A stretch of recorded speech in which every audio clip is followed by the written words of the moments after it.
At this time, I'm going to bring forward a fellow that everyone knows, our athletic director, responsible for, you see these banners and achievements and so forth. But, Clyde Farley's going to come forward at this time and introduce our guest speaker for today. Coach Farley.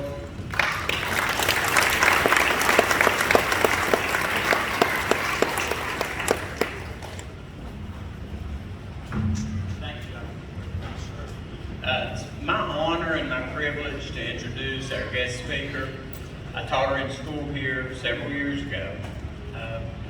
She is one of Tug Valley's most shining success stories. As I was walking back and forth from the gym, I heard 4 or 5 people address one of the graduates and say, "Are you going to college? Are you going to college?" You know, college isn't for everyone. Your dreams do not have to revolve around college. Morgan White, her dreams were a little different. And the same dedication, perseverance that took her from Tug Valley High School to Nashville took that same kind of dedication that it does to finish college, med school, whatever that might be. So I would challenge you to follow your dreams, even if they're outside the box of what other people think. But again, it is truly my honor and privilege to introduce Morgan White.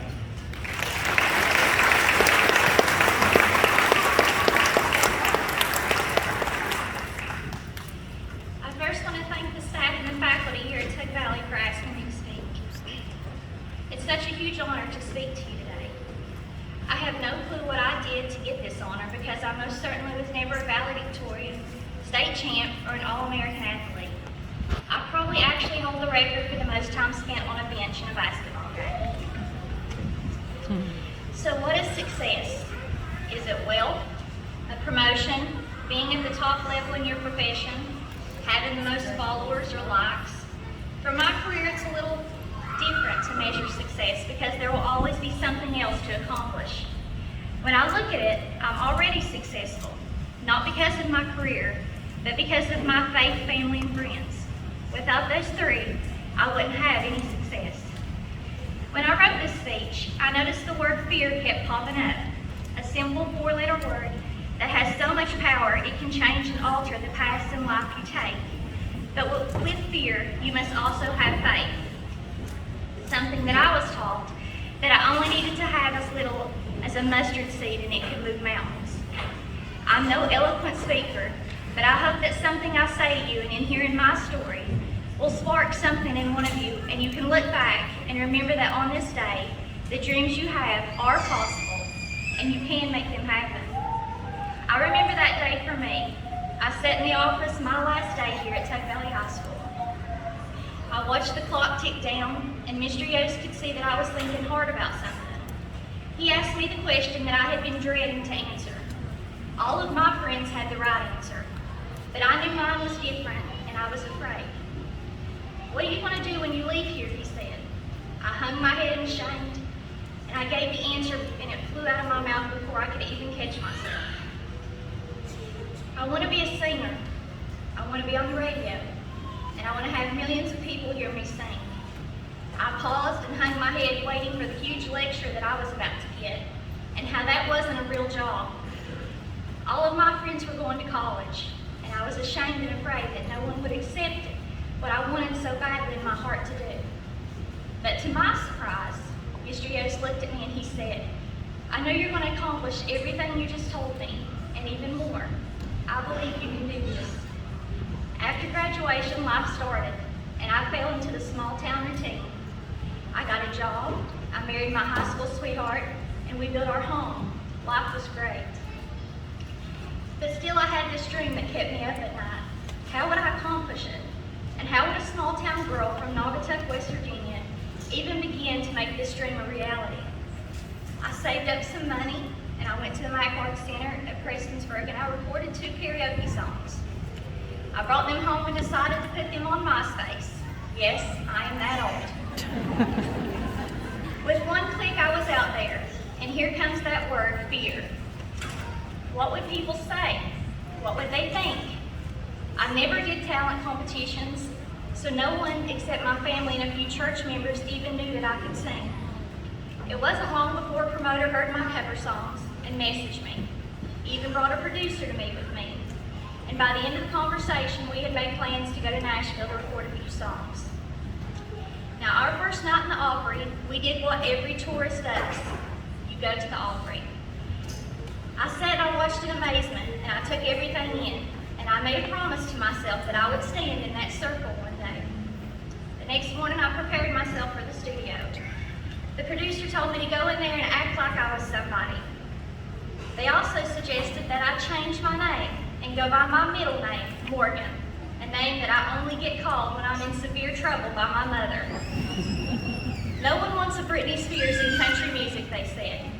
I entered the studio, and to my surprise, there were all the musicians who I had just seen at the Opry before. Immediately I froze, and here came that word, fear. Was I good enough for them? I decided that if I was going to do this, I needed to be myself. I walked in the musician's booth and I did something that I learned right here in Naugatuck, West Virginia. It's a little something called Southern hospitality.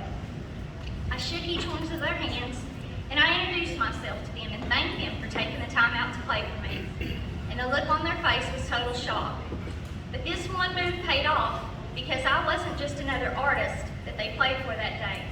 I was Morgan and I had made friends.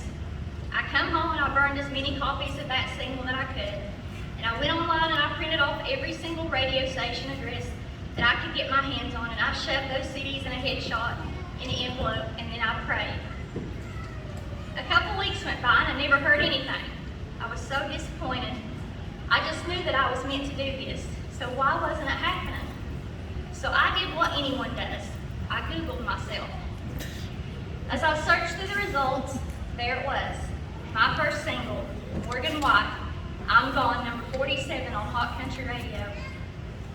I couldn't believe my name beside all these huge artists. The next week I was number 24, then number 15, then 5, and then finally, I had the number 1 song on Hot Country Radio, and it stayed there for 12 weeks.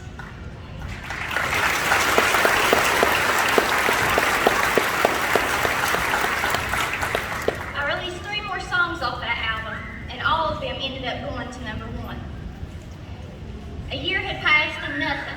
My album did great, but it never got me a record deal. I had a buzz about me in Nashville, but I was nowhere near accomplishing every goal that I had set. I come home one day and there was a message on my answer machine. It was the studio that I had recorded my album in, and the engineer was asked by a new startup label if he knew any country girls with a southern twang. Now let me tell y'all something. You might not like your accent right now, but it will get you far in life. The next day we headed to Nashville to audition for the label. The entire drive I kept asking myself, was this it? But here came fear. If this was my moment, could I be at the top level with the other artists? And even more importantly, would I have to change in order to stay there? I walked in the studio and there were all the label execs. They didn't speak to me. I was just told to go in a booth and sing. I walked in and stuck my hand in my pocket, and I clutched the prayer cloth in my jeans. I still keep this prayer cloth with me, and I wear it every time that I take the stage. After I sang, I stepped out and the head of the label came over to me and he asked me the question that every artist in the music industry gets asked. Who do you want to be? My answer, Morgan. I want to be myself. He laughed and said, we'll see, but welcome to the label, Morgan. I came home and word spread like wildfire. I couldn't even go to Walmart in my pajamas without someone asking me about my music. The next week I was asked to come as a guest to the Grand Ole Opry. Remember how I said I made friends? Well, my friends were the musicians playing the Opry that night, the same ones who played on my first album. They invited me to come to the stage while the curtain was down, and I stood there remembering the promise that I had made to myself. I looked down, and sure enough, I was in that circle.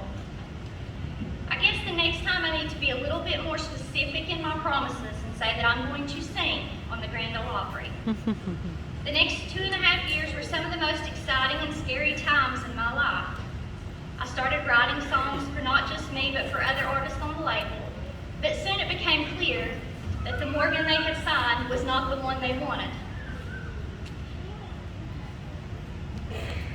The fear that I had became a reality. They wanted me to change the artist that I was. Or I could walk. If I walked, everything that I had worked hard for was gone. And even worse, I couldn't bear the thought of coming home and seeing my community and a lot of faces in this very room disappointed. You see, life is hard, and decisions are hard, and being an adult is hard. Not everything is a fairy tale. I love music so much, but to me, if I can't be myself, then people are not hearing the real me. With that being said, I simply quoted to the Nashville label executives a line from my first #1 single, "I'm Gone." I took some time off, but still at night I couldn't sleep. It's hard to give up on your dreams. I started posting YouTube videos online and cover songs, and sure enough, Nashville came calling again. This time a producer wanted to co-write my whole album with me, and I made plans to once again go to Nashville, but this time I was recording my own music and music that I wrote. After a year or so, my album was finished and I was ready to release it. And here came that word, fear. These were my thoughts, and some very personal. How would people react? Would they like it? I released a song off my album that some of you might have heard, a song I wrote called Sad and Lonely. After I released it, I did what I do best. I prayed. This time I released it to national radio and Music Row in Nashville. I had no radio promoters and no label. All I had was my faith. My song did well. It was popping up on charts everywhere, and it was being played on radio stations, not just in the United States, but it was being played worldwide, and millions of people were hearing me sing. That year I was also nominated for not one, but 6 Josie Music Awards. For those of you who are unfamiliar with the Josie Music Awards, they are the largest independent music awards in the world, so much so that they get 60,000 nominations. Sad and Lonely shot to the top 5 at 5 on Coal Country. It did so well that Jeff Meeks at Coal Country had to retire my song from the top 5. We've never had to do that, he said. It wouldn't have been possible without a lot of you calling and voting for it, as well as my mom and dad having Coal Country's request line on speed dial. Over these last few years, my life has been a whirlwind. I started working with a huge producer in Nashville who works with Carrie, Pink, Lady Antebellum, and even one of my favorites, Chris Stapleton. I've gotten to record songs by hit songwriters, one being Carly Pearce. I've been signed to different labels, including MC1 Nashville, Sony Orchard, and I am currently signed with National Entertainment. I've sung on hundreds of stages and in front of thousands of people, and I've had my song charts on many different charts worldwide. I've been nominated and won numerous awards, including Entertainer of the Year and Female Artist of the Year. I've got to do some amazing things in my career, and I get to travel all over, and everywhere I go, I get asked, where in the world is Naugatuck, West Virginia? And when I tour West Virginia, I only have to say 4 words, Tug Valley High School. Oh yeah, you're those basketball and cheerleading people.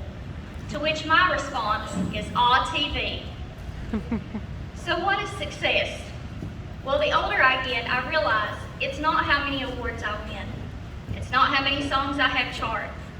For me, success is being happy and enjoying life and living it to its fullest. These last few years have taught us all not to take smiles, laughter, or even a simple hug for granted. So what do I hope that you will take away from this speech? I hope that you will realize that there are people in this very room who will support your dreams, no matter what they may be.